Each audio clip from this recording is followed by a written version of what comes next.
He stood on the sidewalk, soaked in rain, her wedding dress clinging to her like a memory she couldn't peel off. Cars passed. People stared. But Emily didn't move. Her bouquet lay crushed in the gutter.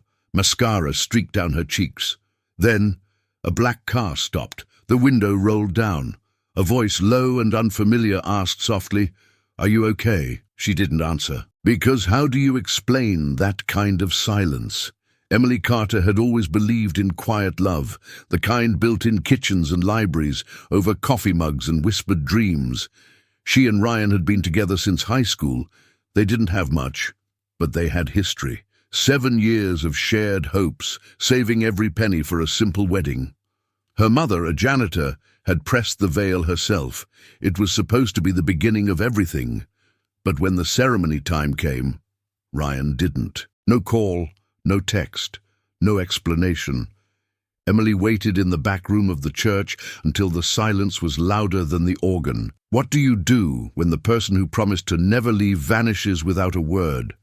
This is the story of how she lost everything she thought was hers and discovered something she never imagined she deserved. But standing in the rain that day, Emily had no idea what was about to unfold.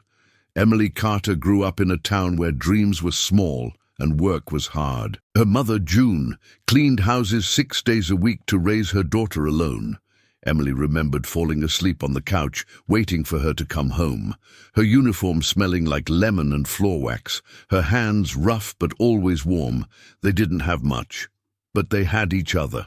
By 16, Emily was already tutoring younger kids at the public library.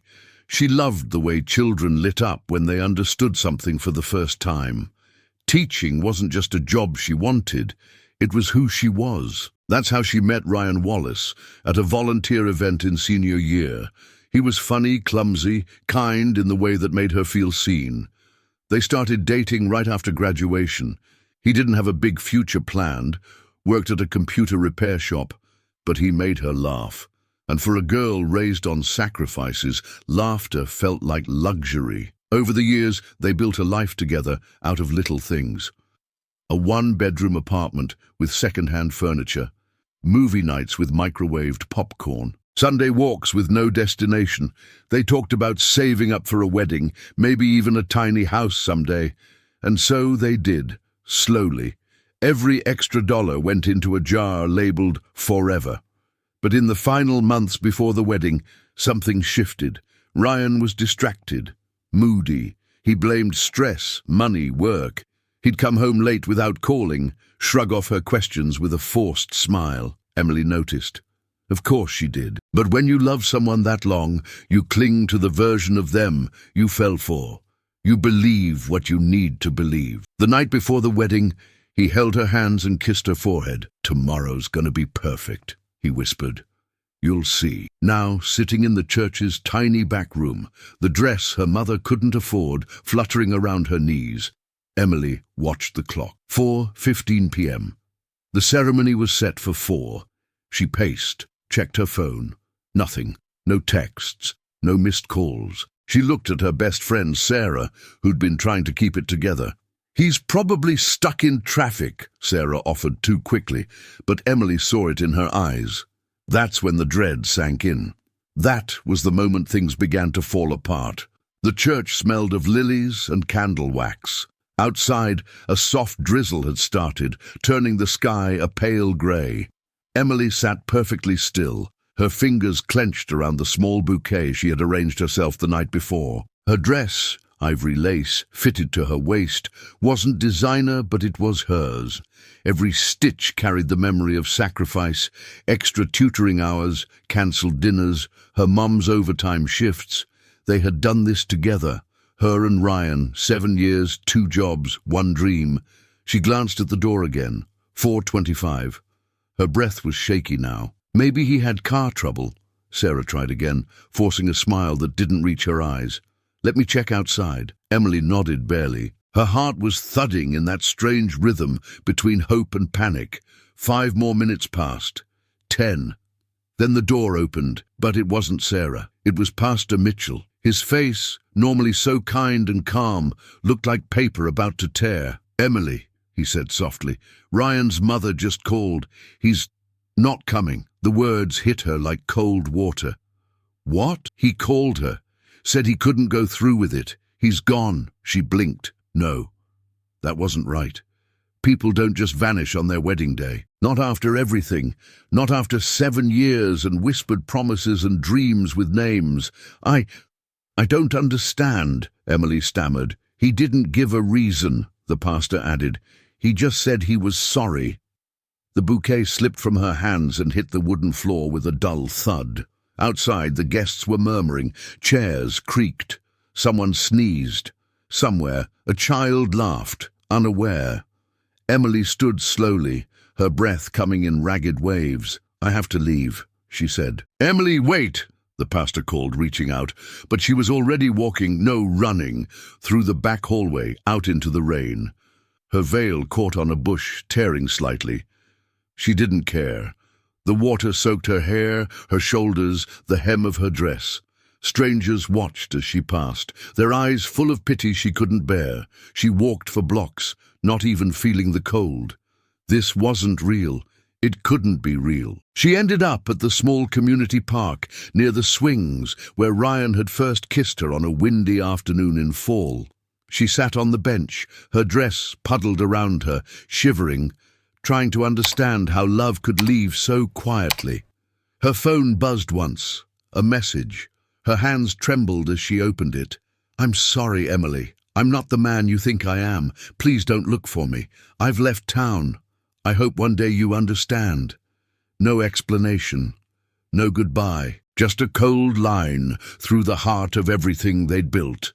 Emily stared at the screen, the rain blurring the words, and for the first time in her life, she felt truly, utterly alone. Emily didn't remember how long she sat there. The rain came harder, then softer again. Her phone, still in her hand, blinked once more before dying. She let it drop into the grass beside the bench. Everything was numb.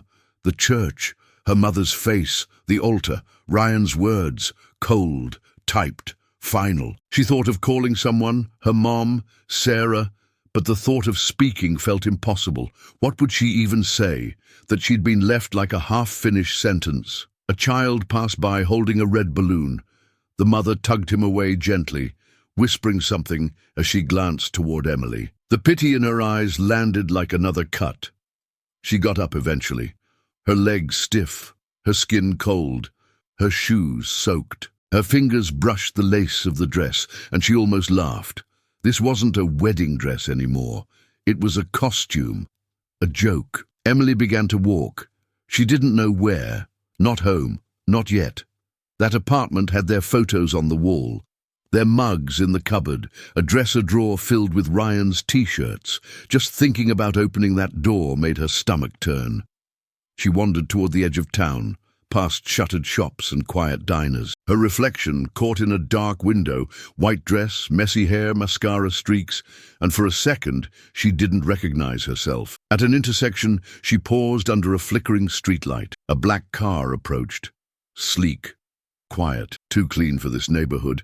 It slowed, then stopped in front of her. The window rolled down. A man inside leaned forward.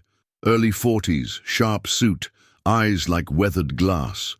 "You okay?" he asked, his voice calm, low. Emily blinked. She must have looked insane, soaked, bridal alone. "I'm fine," she lied. He didn't believe her. She could see it in the way his brow furrowed. "Would you like a ride somewhere? A phone to call someone?" "No," she said too quickly. Then softer. "I don't have anywhere to go." The words slipped out before she could catch them. And when they did, she realized they were true. Her mom lived in another state. Her job didn't pay enough for a hotel. The apartment lease was in Ryan's name. She had nowhere. No one. The man hesitated, then opened the car door. "Come in. I'm not asking for anything, just get out of the rain." Emily stared at the open door. Everything in her screamed to stay cautious, to say no. But something deeper, something tired, told her to move. She stepped inside. The interior was warm, the leather seats smooth, Classical music played softly through hidden speakers. He handed her a small towel from the console. "I'm Nathan," he said. "Nathan Brooks," she nodded. "Emily." And he didn't ask questions right away, just drove. Smooth turns, quiet roads, a man who clearly didn't live in chaos. After a few minutes, he spoke again. "Was it the dress?" Emily looked over, confused. "That made you sit alone in the rain? Or was it what came before?" She opened her mouth, then closed it. Finally, she whispered, "He left me. At the altar." Nathan glanced at her, then back to the road. "I'm sorry," he said. And it wasn't pity. It was understanding. "I was supposed to start my life today," she added. "Instead, I don't even know where to sleep tonight." Nathan nodded, quiet, then reached for his phone and pressed a button on the dashboard. "Gina," he said. A woman's voice responded through the car speaker. "Yes, Mr. Brooks. Have the staff prepare the Eastview suite and send up a hot meal, guest arriving shortly." "Of course." Emily stared at him. "You don't have to do that." "I know," he said simply. "Why are you helping me?" He didn't answer right away. Finally he said, "Because 5 years ago I lost someone too, and I remember what it felt like when no one knew what to say or what to do, and how much it meant when someone just stayed." Emily turned toward the window, eyes burning. She didn't speak again until they pulled up to the entrance of a quiet, beautiful hotel tucked behind iron gates and tall trees. She stepped out of the car, still in her wedding dress, dripping on marble floors. And for the first time that day, someone looked at her. Not with judgment, not with pity, but with a kind of reverence. Nathan held the door open. "Come in," he said. "Just for tonight. Rest. We'll figure the rest out later." Emily hesitated on the threshold. Then she stepped inside. The room was too beautiful for someone like her. Emily stood in the doorway of the Eastview suite, her damp dress dripping onto the polished wood floor. The space looked like something out of a movie. Muted gold tones, floor-to-ceiling windows, a fireplace quietly burning, and a bed bigger than her entire apartment. She felt small, like she'd stepped into someone else's life by accident. On the coffee table sat a silver tray with a covered dish, steam still rising from underneath. A note rested beside it. Neat handwriting on thick paper. "Eat. Rest. The pain won't vanish, but it will soften. Inen." She sat slowly, her body aching from the weight of the day. With shaking hands, she lifted the cover. Grilled salmon, warm vegetables, soft bread with melted butter, nothing extravagant, just real food, nourishment. She hadn't eaten since morning. Emily took a bite, and another. Her stomach remembered hunger. Tears welled up, not from the food, but from the quiet kindness in every detail. Who was this man? He hadn't asked about Ryan. He hadn't pried. He'd simply opened a door and let her step through it. She showered slowly, letting the hot water scrub the cold from her skin. The suite had a robe hanging on the door. She slipped into it like it was armor made of clouds. Outside the window, the rain had finally stopped. She walked barefoot to the edge of the balcony and stepped out. The city lights shimmered below. She could hear faint sounds, cars, laughter, distant music, life moving on. And for a terrifying second, she felt left behind. But then something strange happened. Instead of collapsing into tears again, she closed her eyes and breathed. Deep. Steady. She didn't know who Nathan Brooks really was. She didn't know what tomorrow would bring, but for the first time in hours, maybe days, her chest didn't feel like it was caving in. The pain was still there, but beneath it, something else. Not hope, exactly, more like air, and the quiet beginning of a question. What if this wasn't the end? What if this was just a part of the story? She wasn't sure of anything yet. But for the first time she wanted to find out. The morning light came in soft through the curtains. For a moment Emily forgot where she was. Then she sat up. The robe, the massive bed, the silence, it all came back. And then the wedding, or the non-wedding. She exhaled slowly, pressing her palms into the mattress. There were clothes folded neatly at the foot of the bed, simple jeans, a soft sweater, flats, all her size. There was also a phone on the nightstand, brand new, along with a handwritten card. "This number is yours now. No strings. Use it when you're ready. N." Emily stared at it for a long time. No strings. She wasn't sure she believed that. Still, she got dressed, ate, then wandered downstairs. The hotel staff treated her like any other guest. No sideways glances, no whispered gossip, just quiet respect. At the front desk, the concierge greeted her gently. "Mr. Brooks asked if you'd like access to the guest lounge, or we can arrange transport if you need to go somewhere." She hesitated. "Could I, use a computer?" Of course. In the lounge, she logged into her email. Dozens of unread messages, condolences, questions, gossip disguised as concern. Her school had emailed too. "We heard. Please take all the time you need. You're missed." Emily closed the laptop and rubbed her temples. The truth was, she didn't know what to do next. She didn't want to go back to the apartment, didn't even want to see it. But she couldn't hide here forever, wrapped in borrowed silence. That afternoon, she wandered the hotel garden. Clean paths, ivy-covered walls, a quiet bench beneath a willow tree. She sat, pulled her knees to her chest, and let the breeze move through her. Then she heard footsteps. Nathan, dressed in a simple grey shirt and black slacks, holding 2 cups of coffee. "I thought you might be out here," he said. She offered a faint smile. "Didn't think you were the guessing type." "I'm not. But I've been through this. Sometimes fresh air helps more than words." They sat quietly for a moment. Then he offered her one of the coffees. "Thank you," she whispered. "For the coffee? For not asking anything." Nathan shrugged. "When you're ready, you'll talk." And strangely, for the first time, she thought, maybe I will. The following days passed in a strange kind of rhythm. Emily stayed at the hotel, but she didn't just hide in her room. She walked the garden each morning, drank coffee in the lounge, started writing in a small notebook she found in the desk drawer, just fragments of thoughts, lists of what she'd lost, and what she might still want. Nathan didn't hover. He appeared only occasionally, always calm, always respectful. Once he passed her in the hallway and simply nodded. Another time, he left a book outside her door, Letters to a Young Teacher. She read it in one night. It stirred something in her. Teaching had always been her anchor. Her classroom back at the public preschool had felt like home.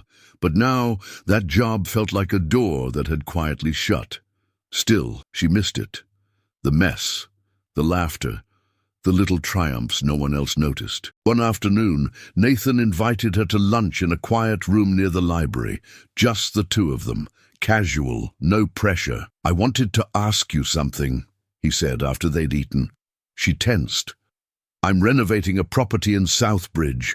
It was meant to be a new outreach center for children, underprivileged families mostly, but the project lost momentum during the pandemic. Now, I want to turn it into something else, a school maybe." She blinked. "Why are you telling me this?" "Because I don't want to just fund it. I want someone to build it, shape it." He let the silence stretch. "I've read your work. I called your principal. You're the kind of educator I'd trust with that space." Emily stared at him. A million alarms went off in her head. "Why me?" she asked finally. "Why help someone who couldn't even keep her fiancé?" Nathan looked at her, steady. "Because one mistake, or someone else's cowardice, doesn't erase your value." She shook her head. "You barely know me." "Maybe, but I've seen enough to know you're not broken, just cracked in the places where the light can get in." Emily looked away. A part of her wanted to say yes. Another part screamed, "This is too fast, too big, too generous. There must be a catch. And worse, what if I fail again?" Nathan didn't press. He just said softly, "You don't have to decide now." But the truth was, the real battle had already begun inside her. 2 days later, Emily stood at the gates of the old building Nathan had mentioned. The Southbridge property wasn't glamorous. It was quiet, a little forgotten, with chipped paint and overgrown grass. But there was something honest about it. Something full of potential, like her. Nathan waited by the entrance, hands in his coat pockets. No bodyguards, no clipboard, Just him. "You came," he said, his smile quiet. "I almost didn't, but you did." He handed her a key.